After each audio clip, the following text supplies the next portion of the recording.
আর এই হলো গ্রামের সেই প্রাচীন সেই দেবী দুর্গার মন্দির। যত্নের অভাবে আজ এটি ভগ্নপ্রায়, কেউ আসে না। মন্দিরের ঘণ্টায় মরচে ধরেছে, প্রতিমার ওপর জমেছে ধুলো। অনেক বছর কেউ পুজো দিতে আসেনি।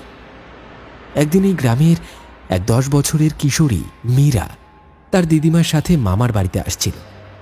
তখন সে এই মন্দিরটা দেখতে পায়।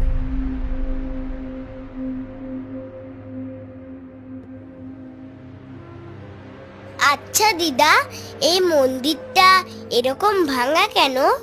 সে অনেক কথা রে মীরা। কি কথা বলো না। আমাদের গ্রামে একবার এক মহামারী আসে, তুই তখন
নতুন তেল দেয়।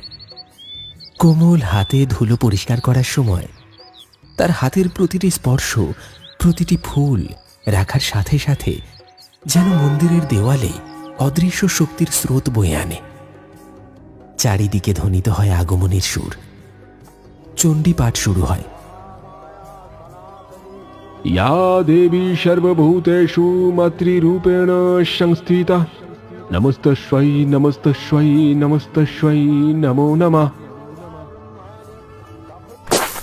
এরপর মীরা প্রদীপ জ্বালায়, আর প্রদীপের আলোয় কিছু একটা চকচক করতে দেখে সে ওটার সামনে চলে যায়। এ কি, ওটা কি? আরে এ তো একটা পুরনো আয়না মনে হচ্ছে। সে আয়নায় দেখতে পায় নিজের প্রতিচ্ছবি, কিন্তু সেই প্রতিচ্ছবির চোখে অগ্নিশিখা, হাতে অস্ত্র আর মাথায় সিংহের সোনালী ছায়া। আমি মা দুর্গা। মীরা নিজেকে দেখে মা দুর্গার স্বরূপ হিসেবে। সে আয়নাটা ওখানে একটা কাপড় দিয়ে ঢেকে রেখে দিদার বাড়িতে চলে আসে। সেদিন রাতে মীরা স্বপ্নে দেখে দেবী দুর্গা ও মহিষাসুর যুদ্ধ করছে।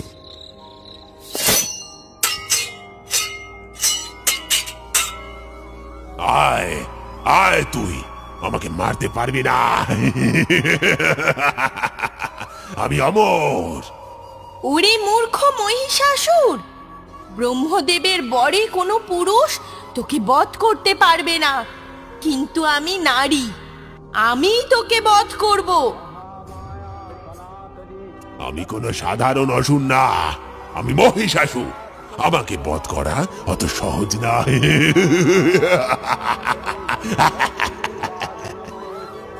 তোর এত বড় স্পর্ধা, এই নে। বেশ, আমাকে বধ করেছিস ঠিক আছে, কিন্তু আমি কেবলমাত্র এক অসুর হিসেবে নয়, মানুষের মনের ভেতরকার অহংকার, লোভ আর ভয়ের প্রতীক হিসেবে বেঁচে থাকবো। চিরকাল অমর হয়ে বেঁচে থাকবো। জানো দিদা, আমি রাতে কি স্বপ্ন দেখেছি? কি স্বপ্ন দিদি ভাই? দেবী দুর্গা মহিষাসুরকে মহালয়ার পুণ্য তিথিতে বধ করলো। আর তখন কাতর ভাবে মহিষাসুর বলল যে তাকে দেবী যতই বধ করে দিক না কেন, সে মানুষের লোভ, ভয়, অহংকারের মধ্যে দিয়ে বেঁচে থাকবে। তাই নাকি?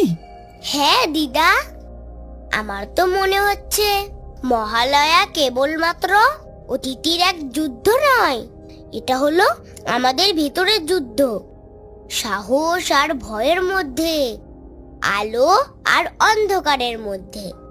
এই তো দিদি ভাই, এই ভয়কেই তো জয় করতে হবে, লোভ ত্যাগ করতে হবে, তবেই এই গ্রামের প্রত্যেকটা মানুষের ভেতরকার মহিষাসুর বধ হবে, নবজাগরণ হবে। এক রাতে হঠাৎ গ্রামে ঝড় ওঠে। নদীর জল উপচে গ্রাম ভাসিয়ে নিয়ে যাওয়ার উপক্রম। গ্রামের লোকজনের বাড়িতে নদীর বাঁধ ভাঙা জল ঢুকে যায়। সবাই আতঙ্কে পালাতে থাকে।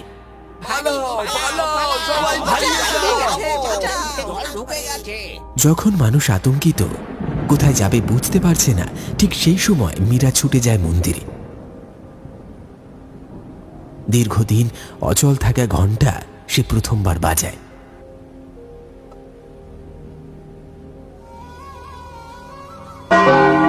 ঘণ্টার শব্দে পুরো মন্দির কেঁপে ওঠে। ধুলো মুছে প্রতিমার চোখ জ্বলে ওঠে আলোয়। হে মা দুর্গা, হে দেবী, আমাদের সকল গ্রামবাসীকে এই বিপদের হাত থেকে রক্ষা করো মা, রক্ষা করো। কিন্তু দেবী আকাশ থেকে নেমে আসেন না। তিনি জেগে ওঠেন মানুষের ভেতরেই, দৈববাণী হয়ে। আমি সকলের মধ্যে জেগে উঠব, আজ আমার মন্দিরে আবার ঘণ্টাধ্বনি বেজেছে। আমিও জেগে উঠব সকল গ্রামবাসীদের মধ্যে। সকল গ্রামবাসীরা বাড়ি থেকে পালিয়ে মন্দিরে এসে ভিড় জমায়। তাদের মধ্যে কেউ একজন ঢাক বাজাতে শুরু করে, কেউ শঙ্খ বাজায়। যে বিশ্বাস এতদিন চাপা পড়েছিল তা আবার প্রাণ ফিরে পায়। একসাথে তারা চণ্ডী পাঠ উচ্চারণ করতে থাকে।